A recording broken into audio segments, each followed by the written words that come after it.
everybody. Praise the Lord. Good to see everybody that's home. Y'all need to say something to them, man.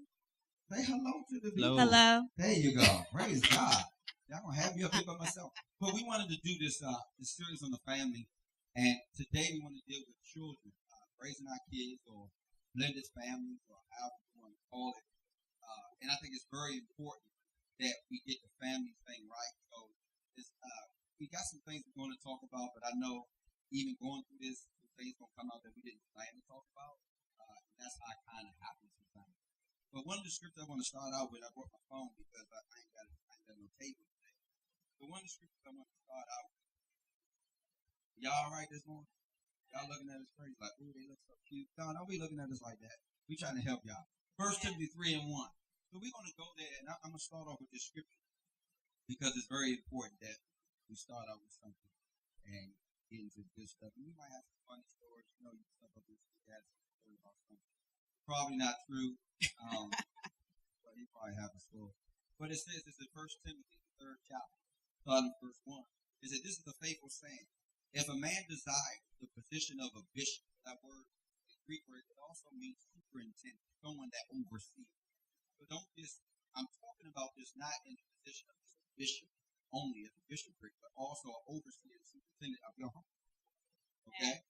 So say a bishop must be one blameless, the husband of one wife, temperate, sober-minded, of good behavior, hospitable, able to teach, not given to wine, not bound, not greedy for money, but gentle, not quarrelsome, not covetous, one who rules his own house well, having his children in submission with all reverence. For if a man does not know how to rule his own house, how will he take care of the church of God? Amen.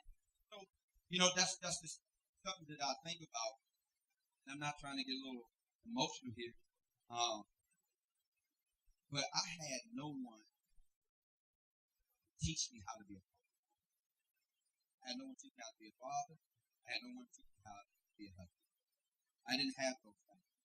Some of you guys are fortunate to have those things. But I was talking to my wife, and I said to her that, and don't take it the wrong way.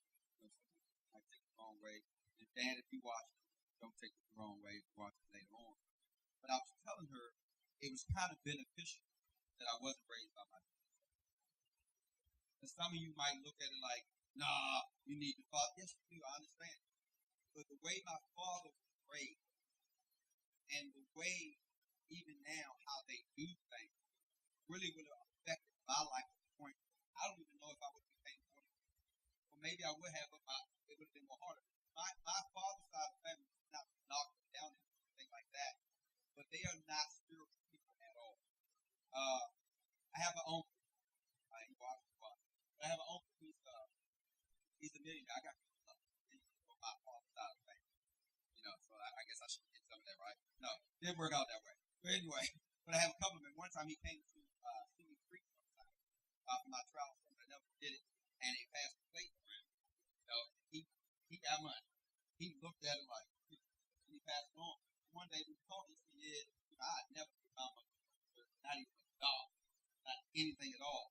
And we talking about, we're not talking about somebody working 9 to 5 and don't got no money. We're talking about somebody who has money. And just to go to show you that their mentality, and all of them are like that, their mentality, not spiritual, they have something.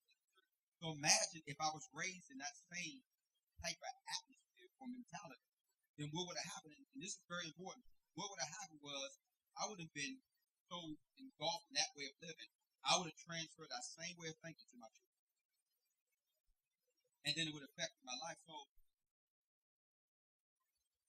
I didn't have anything or anyone to show me how to be a father, because we talking about the other day, but God. I had no one else to teach me how to be a dad. And it's beneficial if you have a father in your life that is spiritual, to teach you spiritual things. But a lot of people have fathers, but they're not spiritual. So what we end up doing is teaching people what we think is right. And this is the way that we do things. This is our family, but just because you were raised to do it that way, that doesn't mean it's the right way. So I had to spend time with God to show me how to be a father. I mean, can you imagine? That's some of the fear of men, especially they didn't grow up with their father, is fear how to raise another man when no one taught you how to be.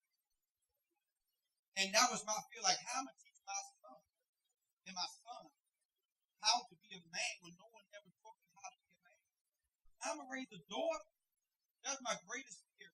When I found out I was having a daughter, my greatest fear was I have a daughter and I have no clue how to raise a child. And being a man, you definitely gotta know how to raise a daughter. Because if she doesn't get the love that she's supposed to get from her father, then she will go out somewhere else.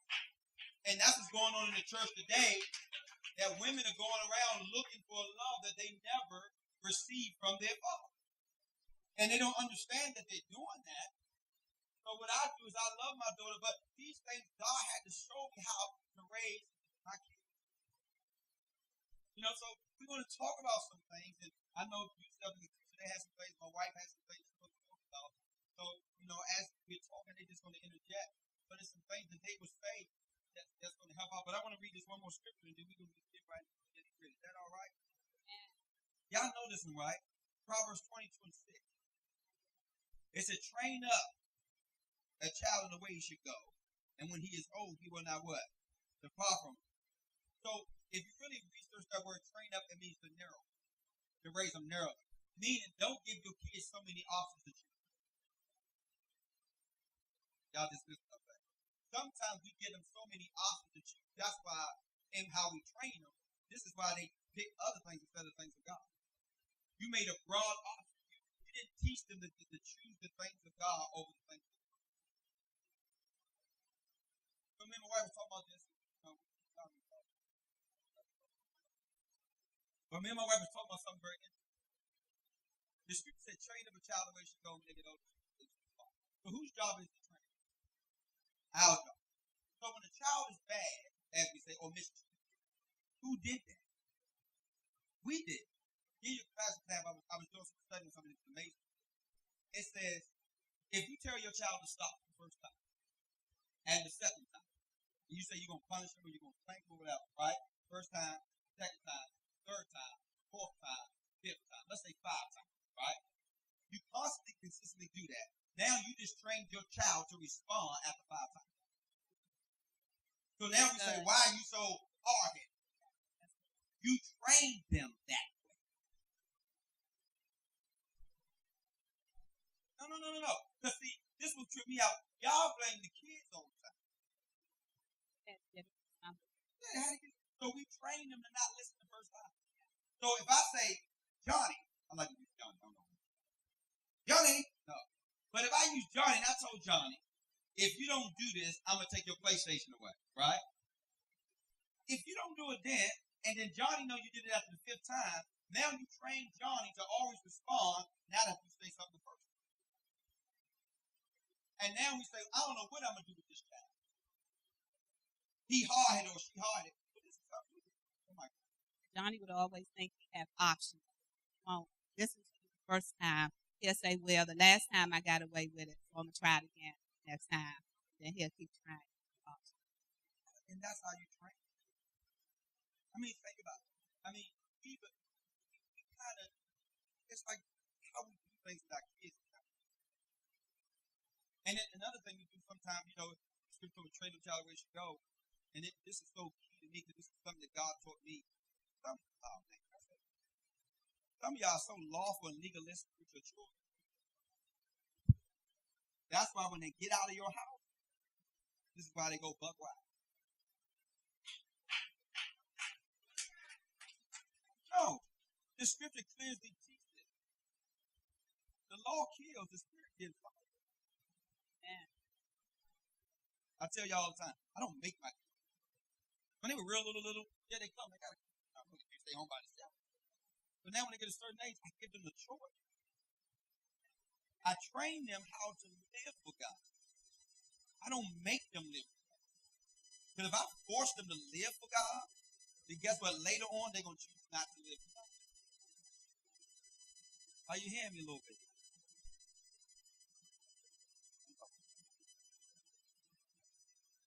I mean, like since she laughed, me and her had to blow up one time. This is a good one. We can talk about this, right? Yeah, because she laughed. She put herself out there. But we had to blow up. She was first year college. Because I didn't get the understanding, the revelation that we got to learn how to do our kids. Let go. And let him go. Yeah. Now she got something to say. Come So on. what happened? Yeah, let's talk about it. So what happened was, I used to crowd her a lot, like y'all do now. I used to crowd like, what are you doing? I remember one time she called on an accident. I gotta tell you, I don't even know if I mentioned it. She called on an accident, and the only thing I heard is, "Stop touching me," and the phone hung up. So I'm ready. I'll get the phone later. So I'm ready, like I'm calling her phone. I kept calling and calling. She ain't answer. I said, I think I need to go up Bowie State. I mean, something going on. I don't know what's going on. So me and her had a talk later after that. I'm like, about, and she was like, she called herself Bomb Me Out or whatever. I just want to let you know, you need to give me some space. And you taught me right. You ain't got to be down my back. And, I mean, you need to, ease up. Some little words like that. No. Oh, yeah, fix it. I ain't never say any of that. But all I said was, you need to trust what you taught me. No, you were smart. And I had some other share words. Yeah. But, yeah, that's all I really wanted to put out there is that you just need to trust me. You already brought me up. You trained me. You raised me. It's my turn now. And that's what I put out there, in other words. I didn't take it real, did I? No. No, I told her to pay for her own school fee right after that. And I stopped answering his phone calls. So that's how that happened. Yeah, we had a meeting. I said, so you want to talk spot? I texted her, I said, pay your own school tuition. I sure did. No, seriously, this is something I did. And I remember praying, and the Lord talked to me and said, you have to learn how to let go. He said, because if you don't, it will control your life, it will frustrate your life, and it will ruin your life. Not her life, your life.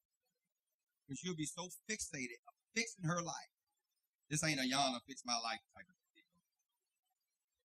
But anyway, I was so fixated on that. So when I learned to let her go, and it freed me, and it also freed her. And that's when the Lord showed me how to raise my kids. I just want to piggyback on what Pastor just said, and from a woman's perspective of a son, because we have a lot of women who try to be overly protected of the boys. Amen. Yeah. Amen. Yeah. You give me one more time, please. Say amen one more time. Amen. Amen. Yeah. So I have a story where my son Aaron, you all know Aaron, where when he graduated from high school. Man up, man. Man up. Yeah, let me get myself together. Yeah, we on watch. Okay, he started when he graduated from high school. He had all these exceptions into different universities and colleges and everything. So we took a road trip. One day he came home and said he wanted to go to A&T. And that was not one of his choices originally. So I'm thinking, A&T, where's this coming from? And that girl. So come to find out, wanted to go to A&T, so he got accepted. We went up there. We visited the campus and everything. And y'all may think I'm funny, but not to knock anybody out here. But when we got there, all I saw was hair weave, and so I was kind of set back from it. And I'm thinking to myself, they gonna get him. No. I'm thinking to myself, what made Aaron want to go to, historical Black University and College? I'm not knocking it though. Yeah, because that's not him. That's why. Right. It's just not him. He grew up in a small school, very private. So I'm thinking, what is it? So come to find out, it was some girl who he was basically, she was going to another school down there. So he wanted to go to be close to her. So anyway, I started asking him, I said, you want to go here? I just kept asking him, no, you don't want to go there. You don't want to go there. Then he got lost on the campus. So I'm thinking to myself, maybe he needs to be at a smaller school. But all that to say, he chose not to go to school. So what I was saying and doing discouraged him. I don't know if I was 100% discouragement, but I discouraged him from going. I feel like it was my fault. And I know how sometimes we can be very overprotected about boys. Amen. Just think about this. Did God make you do anything, or do He give you free will? Why you don't do that with your children? We really don't. Let's be real about this. We don't do that. I mean, it took me a while for me to get basically a freshman in college for me to kind of change things. Well, I think maybe I was just more like that. Is that what it was? But I like that. Not with Yusef. Yusef, this. He stayed No. home. Yeah, he stayed home. Yeah, but he did the 2-year college first, and then I felt like, okay, he's mature enough to go on. So that's kind of where I was trying to take Aaron, because I knew he was not ready for the big campus life, right?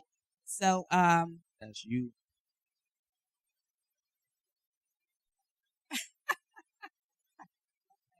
Yes. Shout out for your college. right. That's you. Oh, so Yeah, so just to put that out there, women, please do not, you have to learn to let go. You have to learn to trust God and believe that God will see them through. Amen. or you'll run them away. Yes. Yeah, I'm not trying to throw nobody business, but you know how many children, teens come up here and talk to me after service, and that's how they feel. I'm not gonna say that's how they feel. Because you're not raising them by the grace of God.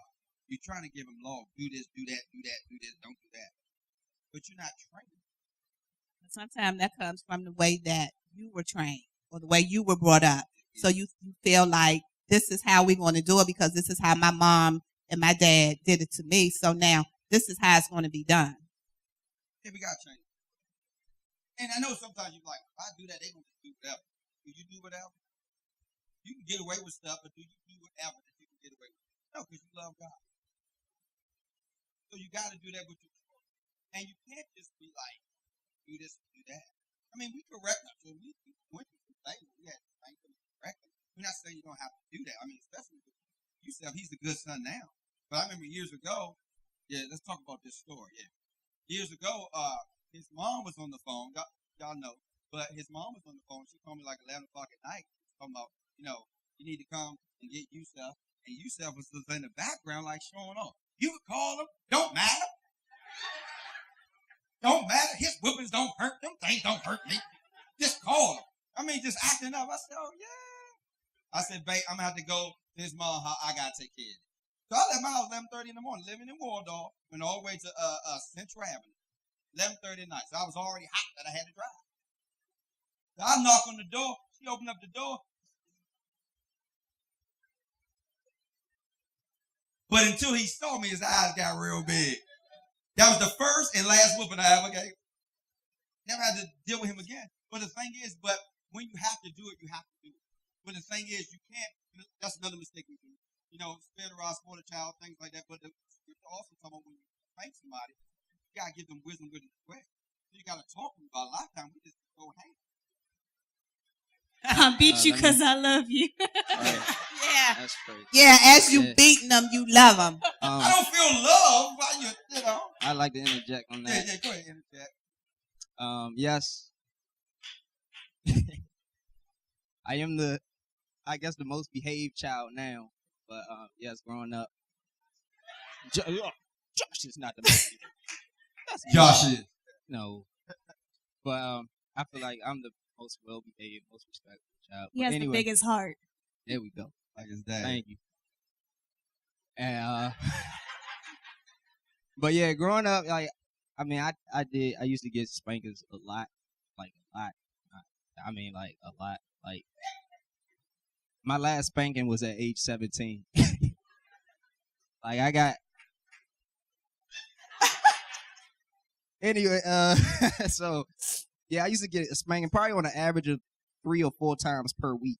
And my sister would probably tell you that. Yeah, my mother used to spank me every day. And she probably wondered, like, why in the world, am I not changing?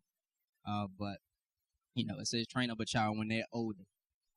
They would not depart from it. So, I did give them a time growing up. But as you can see now, how much much better, much more respectful. Me and my mother and all my parents, we all have a great relationship now. And yeah. Huh? So what I wanted to do today is talk about blended families because you all know that we are a blended family. So I just wanted to help somebody out there who may be going through or thinking about, marriage to someone who have kids or someone of that sort. So I thought the best person to talk about it or people to talk about it was the first family because we are a blended family.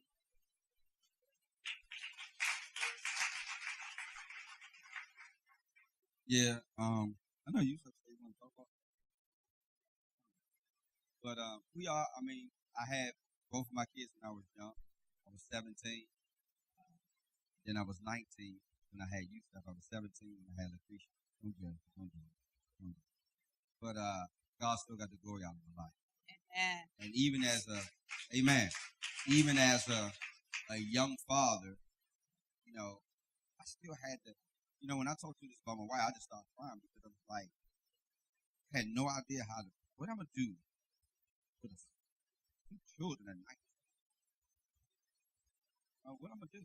Then when I got older, what am I gonna do? I barely know how to even raise myself. And if some of us be honest, some of us don't know how to be. Because I'm not knocking anybody. The scripture talks about I'm not here to take a million on your face. I'm not trying to take what you do. I don't believe I have a right to tell you how to raise you. That's your responsibility. What I'm trying to teach y'all today is how I benefit us. Not saying everything's perfect. We don't have no issue that we have to deal with. Most people deal with it. And we talk about first family. And I believe it's the point of that we don't raise our children the way that we got to do this, us do this. And even when they do things I don't totally agree with, we kind of just talk about it. I mean, I'm a pastor, but at the end of the day, I'm their father. I mean, like Creature, she'll call me sometimes, but she'll call me like, I don't want to talk to you. Talk to my father. Like, I be trying to say the same thing, but she does that. She said, and then when she calls, she be like, "Hey, Pastor, how you doing? I know it's about whatever it is, church, but we try to really raise them in the right way." And one of the things that's true is people don't do it; they do it. And you can tell your children all day, "Don't do this and don't do this," but they gonna do what you do. And we have to be careful of that. And that's one of the things you're going to tell you, don't you do that, don't you do that. You don't need to be out there hanging with such and such and drinking and smoking, but then you do it. So they do what you do, not what you say. And I try my best to live a godly life in front of my children. And to believe it or not, they are watching you. You may think that your kids are not watching you, don't pay you any attention. Trust and believe they're watching you. Yeah, that's why they do things like you do. Little stuff. They watch every little thing. And we have to be careful of what we do and how we handle it. I remember we went on vacation 2 years ago, and the lady came up to us and said, "Hey, Pastor Fletcher." I said, "Lord, I'm on a cruise on a ship in another country." And this shows you, and I said, "See, this is why you got to do the right thing." Right. I mean, we could have been on there just riding out or something. Like, ain't nobody going to see it. Church folk ain't here. Nah. The scripture said, "Don't let your good be spoken evil." Right. So, being a blended family, I know when I first, in my teenage years, I used to always say that I would never date anyone who had kids or I didn't want to, marry anyone until who had kids. And that was just my standard. And I know that we all have standards, but sometimes you have to lower your standards. So what happened to me is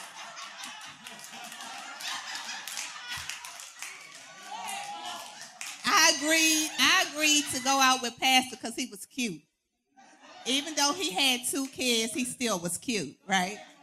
So I said, okay, I'm gonna give this thing a try. You didn't mean, Lord. I know you didn't mean it like that. No, I didn't. Don't get me Fix that. wrong. Fix that. Yeah, I didn't Fix mean lower your standards like that. Like, you know. I mean, I had to sometimes you just change have my to let the standards bar a little. down. Yeah, Right. set your Right. bar. Exactly. You actually took it up. Exactly. So I decided that, I would give it a try.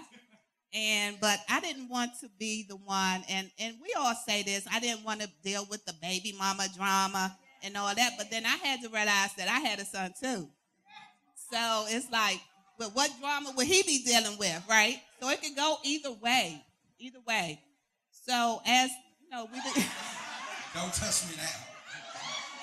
Look my leg. I lowered the bar.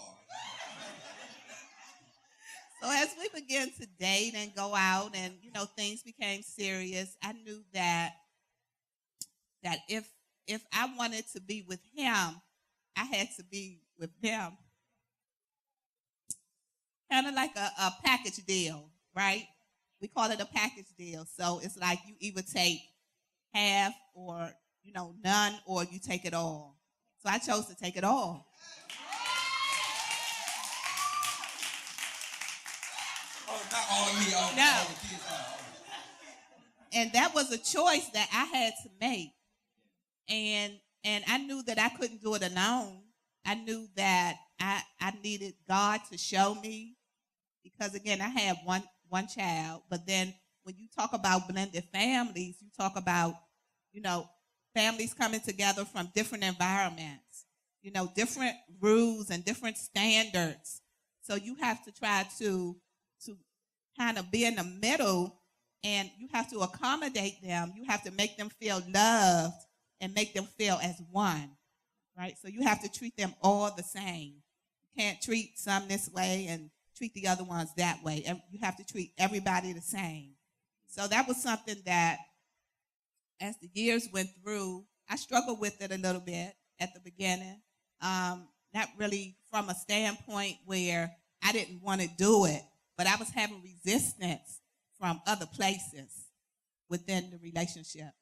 And but I had family that, kind of pressed it through and kind of made sure things happened and everybody was respected and everything just came together. I was mean. She said it. Yeah, she was the hardest. She was the hardest. It was my daddy. It was different. It was a little different for me. Like, how some parents, they want you, when you straighten your shoes, they want your shoes some type of way or whatever like that. So I used to just put my shoes under my bed. But once my mommy here, once I came into, I moved with my dad, I believe in about 10th grade, 9th or 10th grade. And it was a different living. I'll be all the way in the basement playing PlayStation with my brothers, and I get a, "You sound." It's like, yes. Then my dad come down. Somebody call your name, don't say yes. You come. All right. So that was the first new thing. I couldn't say yes. I had to actually go. So I started to go up. I go all the way upstairs, and mommy would say, "Straighten those shoes under the bed." Now, I wish I could show you how the shoes were under the bed. I mean, it'd be like one straight shoe and another shoe like this. And she want me to go. But remember, again, he's coming from a different environment where he may have done things different, with his mom. But then when he came, over here, things were different. So that was just the expectations. And it wasn't one shoe, trust and believe. She'll wake you out your sleep to fold clothes, so you'll... Yeah. Right. You have to train them up, right? Amen. So Amen. let me tell you, our mommy here is very, very clean. Clean. Like, I never seen nobody clean steps with their fingers, but... And I don't see nothing on the steps. I don't see nothing. I don't see nothing on the steps. But once you go from the bottom all the way to the top, you got a big clog right here.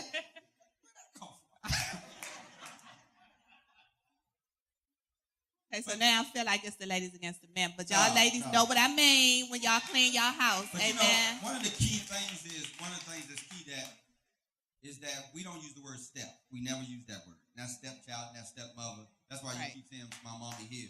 But one of the things that you got to do too that's very big, even though those are my children, and my wife be like, say things, and sometimes I'll be like, man, that's just ridiculous.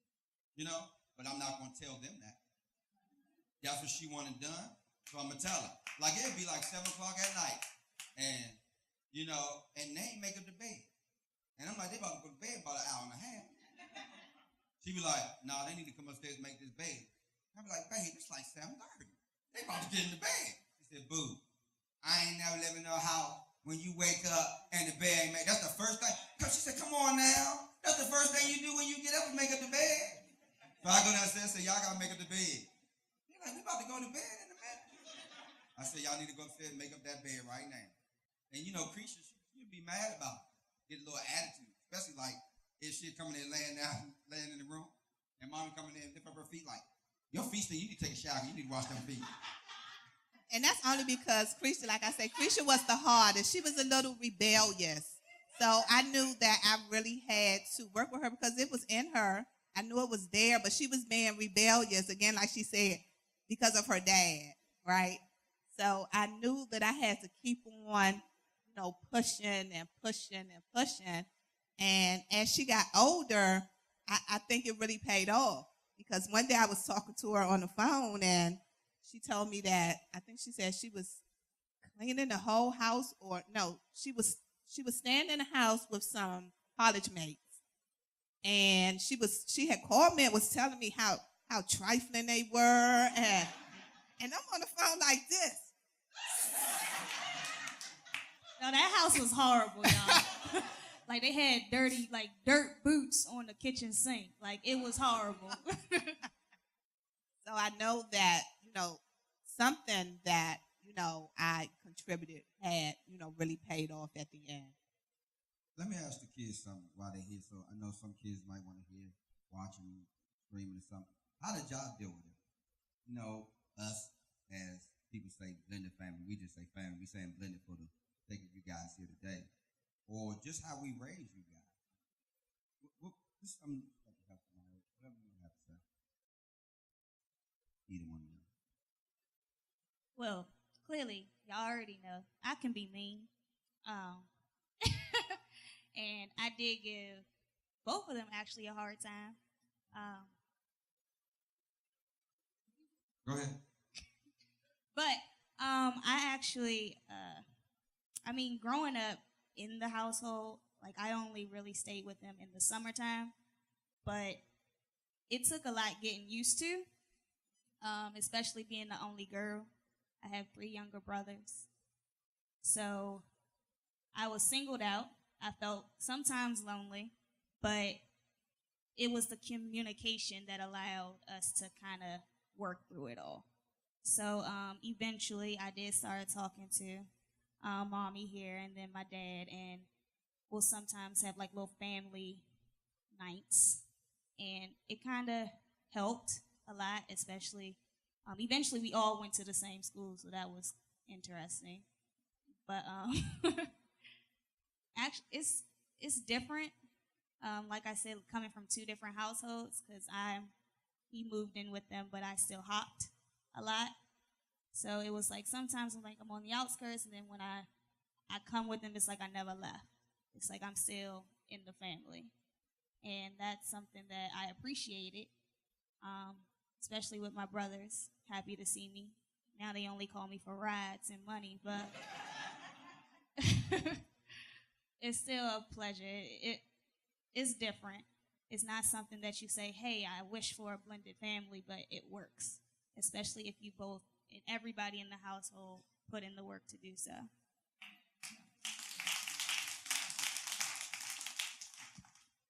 For me, it was actually pretty easy, like accepting all my brothers.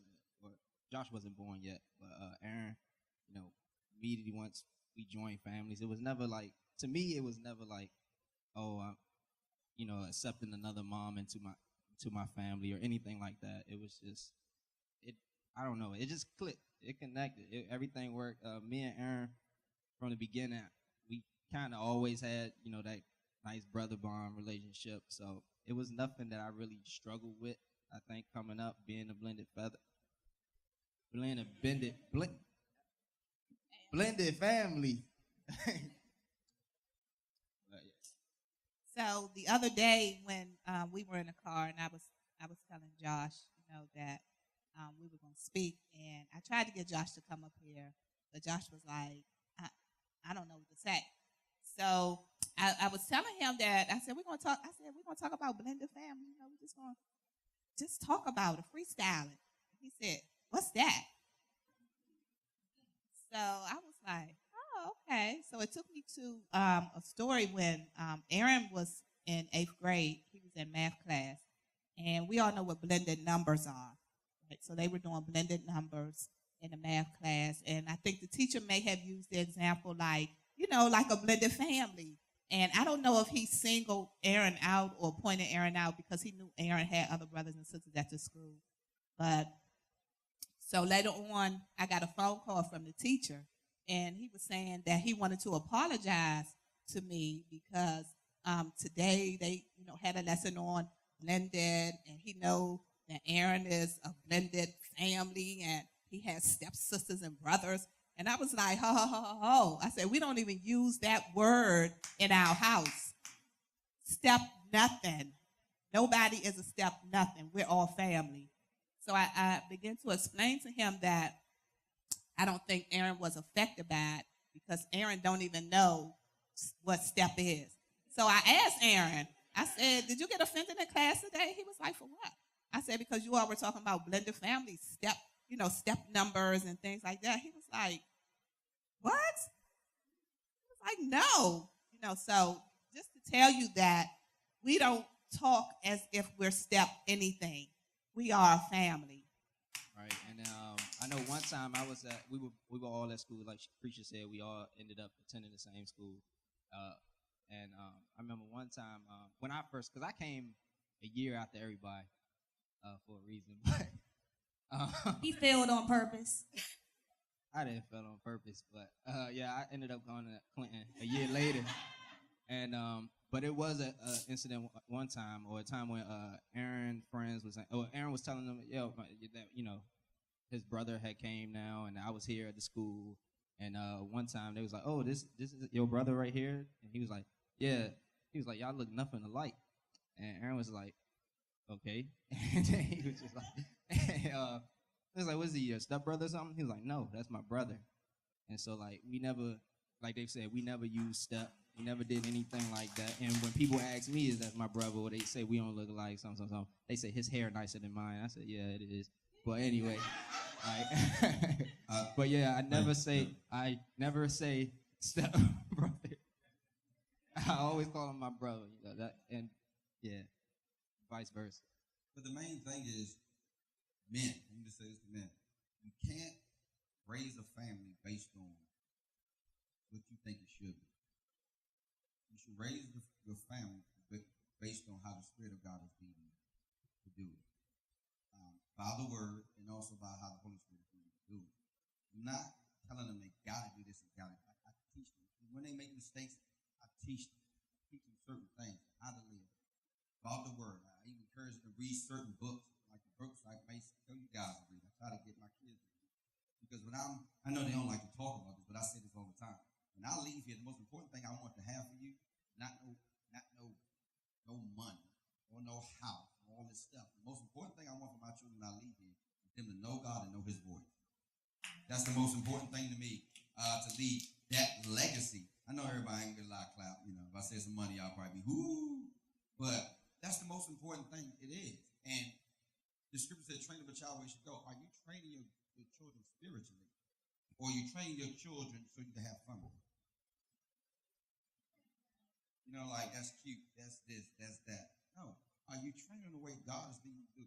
And I mean, my heart is big about this because I know what it can do. To see my sons, and I mean, this but to see my children graduate from college, that was a major thing for me. A major thing for me. Because the things I did and the things that I had to sacrifice to get them to where I wanted them to be. I wanted them to have a different life. I didn't want to, when we got married, I wanted to get out the hood. And I didn't want them to know about the street life. They meet some people that know me, and we don't get into that. And even preaching somebody recently, or whatever, and she was like, no, I don't want to hear about it. And I was glad because it's not about my past. It's not about who your dad used to be. It's not about that. It's about what is the Spirit of God doing in your children. And I want my children to be led by the Spirit of God. I want them to be spiritual. I want them to know God. That's the most important thing to me. Now, the most important thing to other people, like, oh, I want them to watch them married, I want some grandkids. That's all good and fine. But most important to me, I want them to know God personally. Not through me. And that's what it is. So when they raise their children, they'll do the same. Train up in fear and admiration of the Lord. Not what you think is best. And I'm knocking that door a little bit because that's what we do. We raise our children on based on what we think is best, or with someone who taught us how to raise our kids. Or, for instance, you got an uncle or a cousin or aunt. They're like, no, don't do that. Have them do this. Why do they tell you to do that? Because they've been programmed to do something a certain way all these years, and they're trying to take that same thing, get you to program your children the same way as they were programmed, and you're not even looking at the word and see, is this the correct thing? You know, we don't speak to people, or we teach our family members not to speak to certain people. My kids will tell you right now, they know that's not me. My daughter always says, you just love too much. She'll tell you. I said, but I'm praying that one day you'll love just like me. Amen. And she'll tell you that. I say that all the time. I said that all the time. Yeah, but. Yeah. And you said he loves, he loves people. It's just that heart. And maybe because of our name. You know, our middle name, Petit, means soft-hearted towards God and soft-hearted towards people. You didn't know that. Our middle name is Petit. And that's what it actually means. But I want God to do some things in your family. And I brought my family up here, not that we're perfect or anything, just to show you that the mistakes that I made and trying to tell my kids what they do. Don't do this. Don't do this. I mean, when I found out my daughter got a when I found out my daughter got a little piercing on her stomach, and I was like, I mean, this is after the fact when God told me to let it go. I said, oh, that's cute. I didn't make a big deal about it. But the old me was like, what are you doing with that? You got a piercing in your stomach? You know what they say about piercings, right? You know they attract demons, all that legalness and stuff people used to be saying. Yeah, that's the religious side. Yeah, the religious side. No, I don't do that. I said, oh, okay. I said, did it hurt? And we have a conversation about it. Because if he would have approved or not, she still would have did it. Hello. So I'm because it's the same thing how God raises us. Right. When we do something wrong, do he jump on our case and beat us up? No. Nope. Even if we're wrong, he'll show us and tell us by his Spirit, okay, maybe you shouldn't have did it. But I don't do that with my daughter. I don't do that with my son. Yeah, piggybacking off of what he's saying, that's why I think it's very important that, you train your child and then let them go. You train them up, teach them to have a strong and a solid foundation in Christ. And actually, can we put that scripture up there? Matthew 7:24. It's the pastor right here. No. Shava, don't take my words, man. Preach, pastor. We've been talking about that lady. Who is the pastor? All I'm saying, not me. You know what somebody said recently? There's nobody in the family. I think it was Josh that said it. No, they said, I think it's Terrell. I rebuke that. No. There you go. Yes, that is what I'm talking about. All right, let's read. Therefore, whoever hears these sayings of mine and does them, I will liken him to a wise man who built his house on the rock. And the rain descended, the floods came, and the winds blew and beat on that house, and it did not fall, for it was founded on the rock. And I told you I was going to do this. But this reminds me of a children's story, and I'm going to kind of tell my simplified version of it. Y'all probably heard of the Three Little Pigs.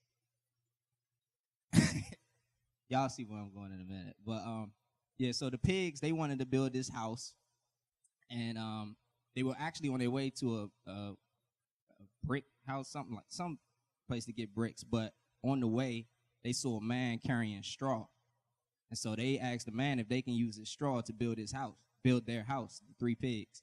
And the man gave them the straw. They ended up building their house up with straws, and then the wolf came, aka the devil.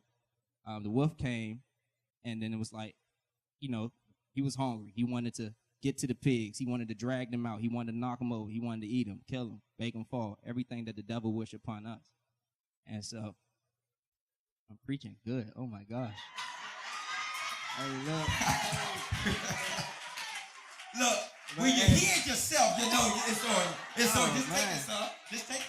But anyway. That man approved his own message. I'm preaching good. All right, but anyway, yeah, and so, the wolf said, he wanted the pigs to come out. The pigs said no, not, the hair change and that whole part. But anyway, so the wolf ended up huffing and puffing, and what? He blew the house down. Yeah.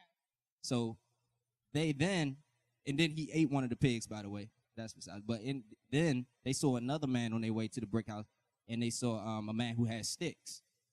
And so they asked the man, hey, can we use your sticks? We're trying to build a house, And then they knew the wolf would be coming back. Like, because the devil always tries to come back and gets us to fall and knock us over again. Yeah. So then the man gave them the sticks. They built their house with the sticks. What happened? Wolf came back, tried to knock them off again. And he huffed and puffed and he blew their house down. Then finally that last pig, the second pig got eaten.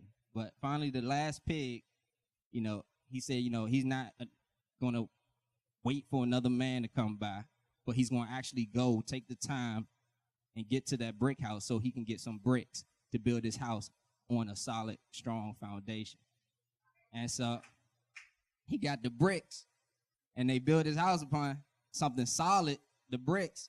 The wolf came back, and the wolf wanted the pig to come out. He said, if you don't come out, I'm going to huff and puff and blow your house down. But the funny thing is, this time, it always was for straw and sticks, huff and puff and blow your house down. The wolf knew he had to do more when he saw those bricks. Because he didn't say huff and puff. He said huff and puff and huff and huff and puff and then blow your house down. And though, can y'all put the scripture back up real quick? And though he blew, that right there. Oh, no, the next verse, sorry. Yeah, and though he blew, when it says the winds blew and beat on that house, it did not fall, for it was founded upon a rock. Well, in their case, a brick, but still something solid, a foundation that was solid. Yes. So,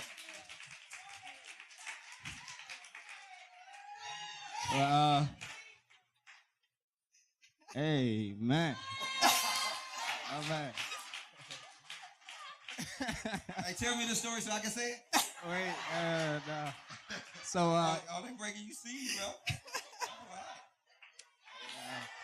Amen. Amen. God is good. Yes, he is. So, yes. That's your lunch of the week, brother. So the wolf couldn't blow the house down, no matter how hard he tried. And so what he tried to do was trick the pig to come out of the house. Instead, how the devil tries to get us to come away from the word. Amen.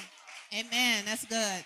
Yeah, and That's so good. what ended up happening, I can't remember exactly, but I know the wolf kept trying to get him to come out to pick from an apple tree or pick from a cherry tree. And the pig was smart, though. He knew what he had. He knew the wolf couldn't get to him. So he'd go out and pick the apples and tree, but he'd do it before the wolf get there.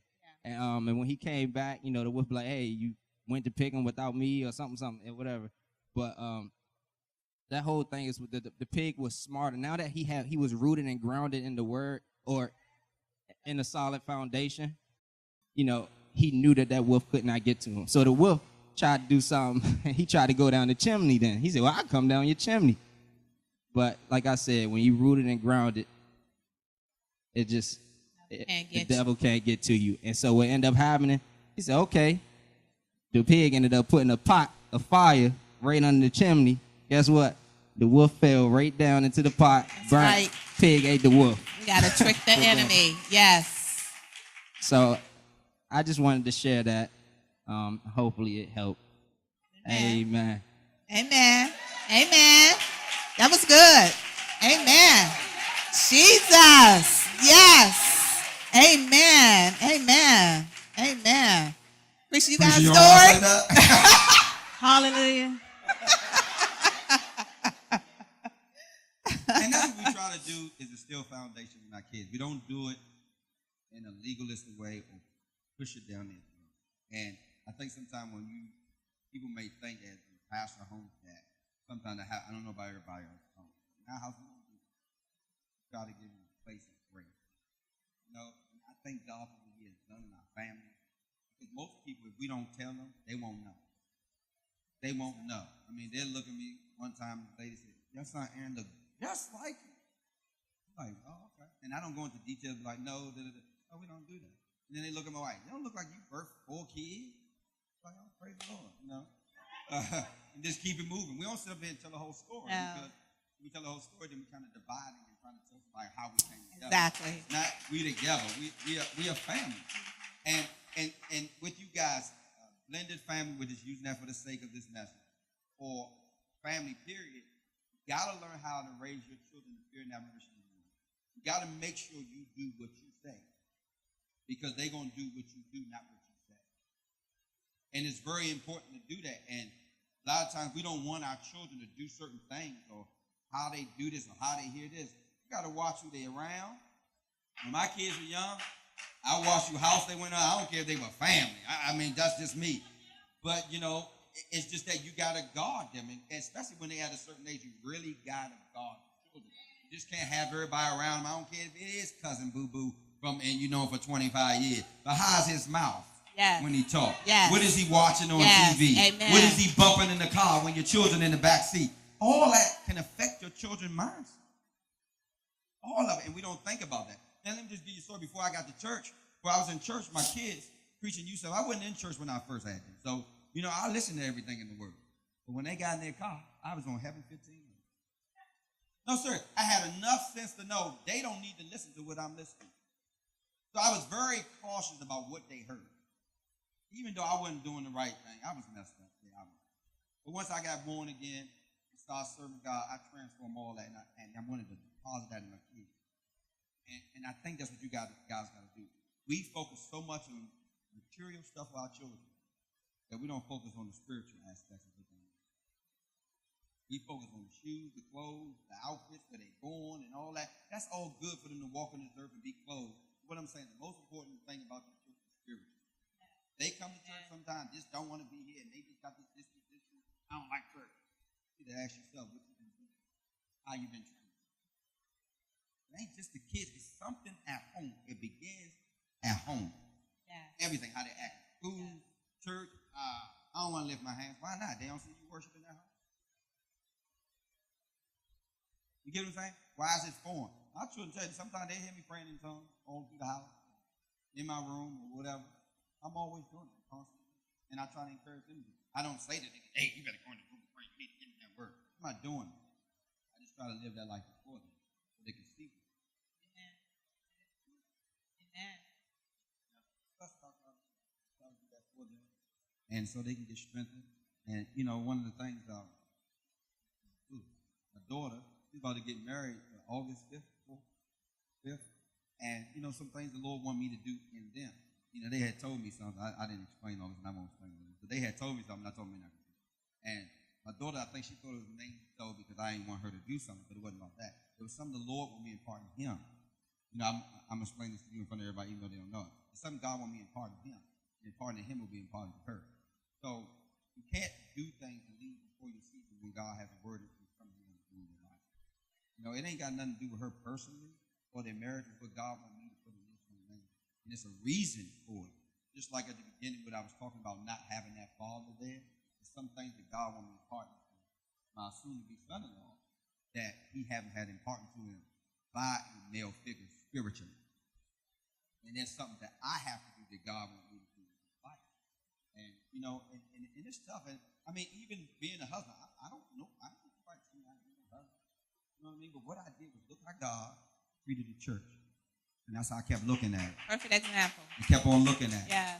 And that's how I try to treat her. She told me last night, I do too much for her. Didn't you say that last night? She said, I do too much. I spend too much money. I'm like, I don't care. I just want to take care of you. You know what I mean? We'll talk about marriage next week. We're not going to get into that, but I just want to take care of her. My responsibility. Love her. My little boo. You know what I mean? And even my son, I mean, it encourages him. He said it all the time. I just want to be a young husband, young dad. Some people, all right. But he be encouraged in watching her. I mean, you know, he said it all the time. I don't know if we're going to talk about that. he be encouraged by watching us in our marriage, that it encourage him to want to get married. Because you see people today that say, "Oh, I don't want to get married. I know such and such, such and such, and I see they're married, so I don't want to." You hear people say that all the time. So it's good to see my children desire it because they see ours. And we don't act like this, like we act a certain way at church. And, some of y'all here Wednesday night, I know I act a fool with my wife sometimes, but that's how I be. There don't be a lot of y'all here. So, I hug my wife. I'm married, man. But, and that's who I am. So when I leave it, ain't the same thing when I'm in the kitchen, in the house. It's the same thing. Preacher say, ugh. Well, it's the same thing all the time. I express that, and I do that with my children. Anything else, guys? We're about to close up. Got like 3 minutes. Appreciate that. But it's another scripture I want to share. Go to 2 Corinthians 3 and 6. 2 Corinthians 3 and 6. I mentioned this earlier, but I didn't give a scripture. So I won't give y'all scripture. Is that all right? Y'all getting something out of this today? Amen. Good. So you gotta minister to your children. But before you do that, you gotta let the Holy Spirit minister to you. Because if you don't, you're just gonna do what you think is right. The scripture says it's a way that seems right unto man. But the end of it is destruction. So it's a way that seems right to you. But that don't mean it's right. Go ahead. I just want to say, children, don't give your parents a hard time. Love you. Don't do what I do. Love your parents. They love you. Honor them. Don't just obey them, but honor them. And if you don't know the difference between honoring and obeying is just doing what they tell you to do. Honoring is obeying with a willing heart. I got you, Cash. You see Josh back there laughing. He's Justin. Yeah, that's the pastor right there. But yes, just honor your parents. And you should, if you struggle, you should struggle honoring your parents. But if you do, honor God, and by honoring God, you honor His word. And if you honor His word, you honor your parents. Yeah. Right here. Terrell happy about this. He's like, yeah, he's doing a good job. It ain't me, it's him. Might be both of y'all. Praise God. We should be a first lady. First lady. I tell you one thing, she first lady. Y'all better do right in that church. Y'all better run. Better do right. Oh, no. Scripture up there, y'all. She be like, they did what? Who also made us sufficient as ministers of the new covenant, not of the letter, but of the spirit. For the letter kills, but the spirit gives life. Do not be so lawful with your children raising. Don't do this, do this what I do. You better do what I say. No. Tell them why you're saying not to do something. Give them the why. Show them the word. Give them the reason. Amen? Don't just beat them up. Amen? Amen. We done. I hope y'all got something out of that.